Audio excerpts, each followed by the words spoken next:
क्योंकि हम बचपन से लेकर के आज तक भोजन करते आए हैं और भोजन का जो मिठास है, भोजन का जो स्वाद है, उस स्वाद की तह तक हम जाना चाहते हैं। इसीलिए इस चटकोरी जीव को तरह तरह के स्वाद, नए नए व्यंजन चखाते रहते हैं।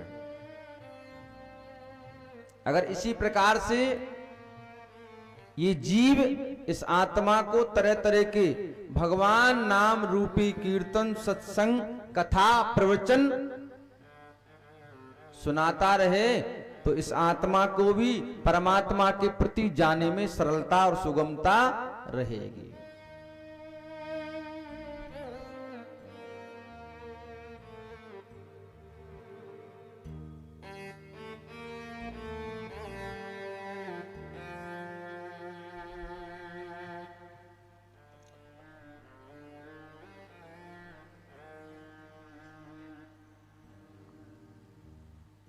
तो आज सोनकादिक ऋषियों ने सूजी महाराज के सामने बैठ करके भागवत की कथा का भागवत कथा की जो महिमा है उसका रसपान किया है।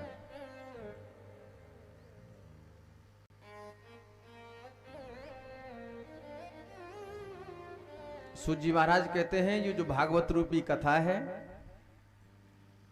ये प्रत्येक जीव का कल्याण करते हैं।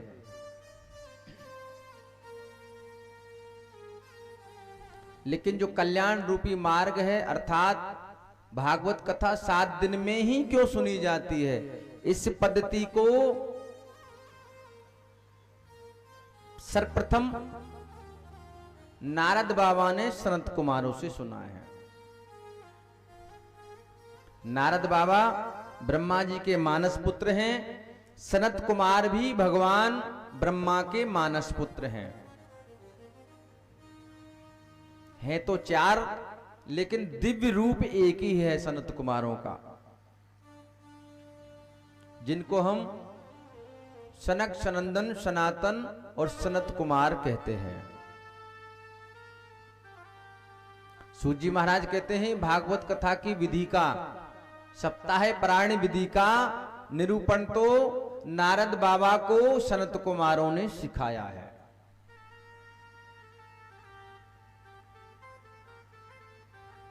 सोनकादिक ऋषि कहने लगे कि भगवान जब तो अगर इतने बड़े ऋषि ने इस कथा को सुना है, इतने बड़े ऋषि ने सुनाया है, तब तो जीव का कल्याण अवश्य है।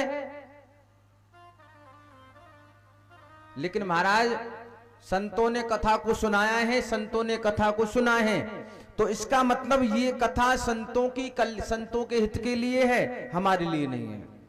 अर्थात आम जीव के लिए, साधारण जीव के लिए कथा नहीं है।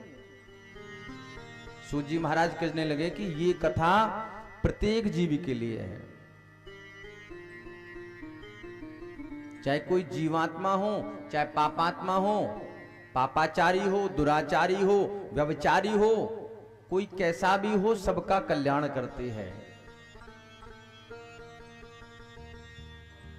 जैसे थोड़ी सी आग ढेर सारे कचरे को जला देती है,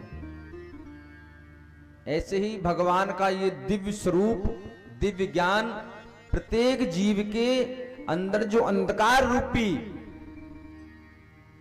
माया व्याप्त है उसका कल्याण करने में सक्षम है।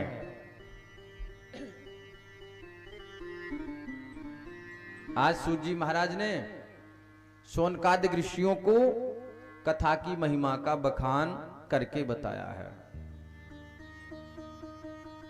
सोनकादिक ऋषि बोलने लगे कि महाराज आप कहते हो कि ये पापियों के भी पापों को तारण कर देती है, तो क्या कोई ऐसा पापाचारी है जिसने कथा सुनी और उसका कथा ने कल्याण कर दिया हो? तो आज सूजी महाराज सोनकादिक ऋषियों से कहते हैं कि सुनो ध्यान लगा करके।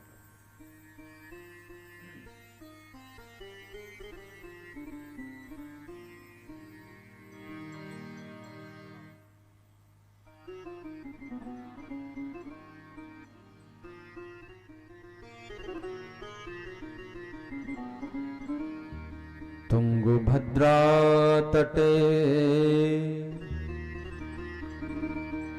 ध्रुवं भूत पतन भूत्तमम्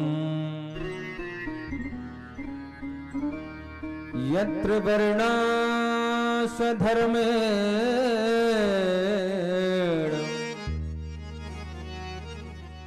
शत सत्कर्म तत्परा।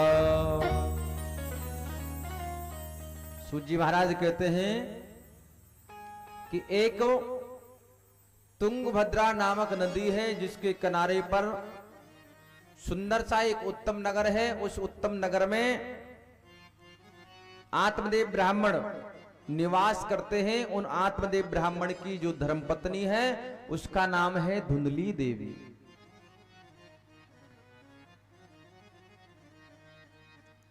ये कथा आत्मदेव अर्थात प्रत्येक आत्मा की कथा है, ध्यान लगाकर सुने।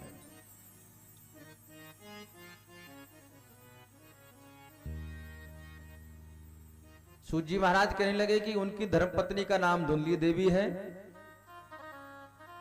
और धुंधली देवी नाम से ही पता चल जाता है, जैसा नाम है वैसे ही उसके अंदर गुण हैं।